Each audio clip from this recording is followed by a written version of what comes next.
Babalik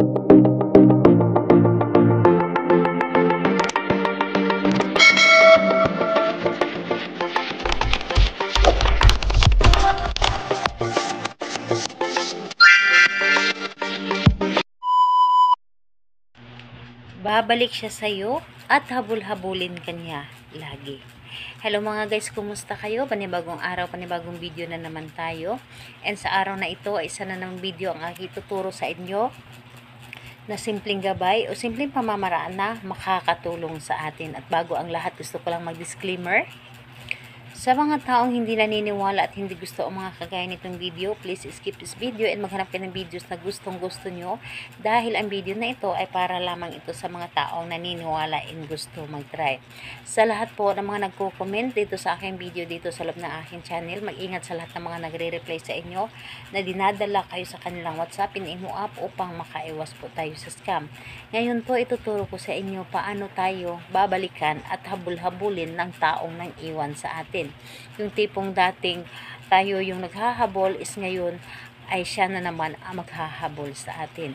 So dito ay pwede mo itong gawin sa parehas ng kasarian, babae ito babae and lalaki ito lalaki. And syempre naman sa ating babae at lalaki na magpartner. And pwede mo rin itong gawin kahit na kayo ay magkalayo at magkalapit sa isa't isa. And dito ay kailangan natin ng ating gagamitin. Kailangan mo dito maghanda ng isang maliit na pirasong papel. Kailangan mo rin dito maghanda ng panulat, ng kahit anong klaseng panulat. And syempre, kailangan din natin dito ng isang basong tubig. And siguraduhin natin ang ating gagamitin na baso ay babasagin ito. Dahil ang babasagin, isa ito sa nagbibigay energy sa ating mga ginagawa. And kailangan din natin dito ng kaunting asin. And kung meron kayong tubig alat or tubig galing sa dagat, mas maganda na yun ang gamitin natin. Pero kung wala po ay malayo kayo sa dagat, pwede na rin yung tubig na normal na tubig at lagyan nyo rin ito ng kaunting asin lamang.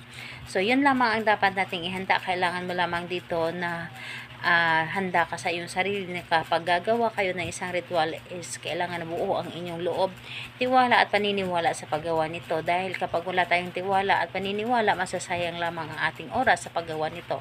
So kailangan natin ang buong presensya dito sa inyong paggawa. So ayan, kapag ready na, pwede mo na itong umpisahan. So dito po ang una mong gawin, dito sa isang maliit na pirasong papel, isulat mo dito ng 3 beses yung kanyang pangalan at apelyido ng inyong target. So, kapag naisulat nyo na dito ng 3 beses ang kanyang pangalan at apelyido dito sa likod, ay isulat nyo din dito ang babalik ka at habul-habulin mo ako lagi. So, yun ang isulat ninyo, babalik ka at habul-habulin mo ako lagi. So, kapag na isulat nyo na ito, tupiin nyo lamang ito ng isang beses. Tupiin nyo lamang ito ng isang beses and ilagay mo lang dito sa loob ng tubig na may asin. So, kailangan nandito na or nasa loob na yung asin dito sa tubig. And yung papel hayaan ninyo na pumunta sa ilalim. So, kapag nailagay nyo na dito yung papel sa loob ng tubig, ay itapat nyo lamang ito sa iyong baba. Halimbawa, pangalan, apelyido, sa pamamagitan nito, ikaw ay babalik sa akin at habul-habulin mo ako. Hindi mo kakayanin na mawala ako sa buhay mo. Hindi mo kakayanin na hindi mo ako makikita. Hindi mo kakayanin na hindi mo ako makasama. Lahat na pwede mong sabihin dito, basta para lamang sa inyong relasyon, sabihin nyo na dito.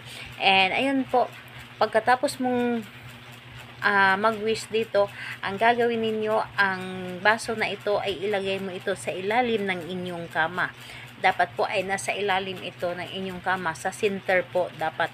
Hayaan ninyo ito doon ng 3 araw, saka mo ito itapon. Pwede mo itong ibuhos sa may halaman ninyo, sa may bulaklak. Mas maganda sa bulaklak ninyo ito idilig or ibuhos ang tubig na ito.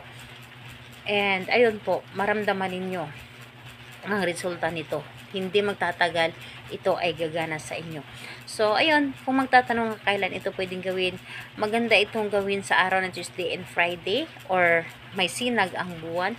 Pero kung hindi ka makapaghintay ng Tuesday and Friday and naramdaman ninyo na parang hinihila kayo na gawin ito, pwedeng-pwede ninyo itong gawin. So, ayun po. Salamat po sa inyo. Bye-bye everyone. God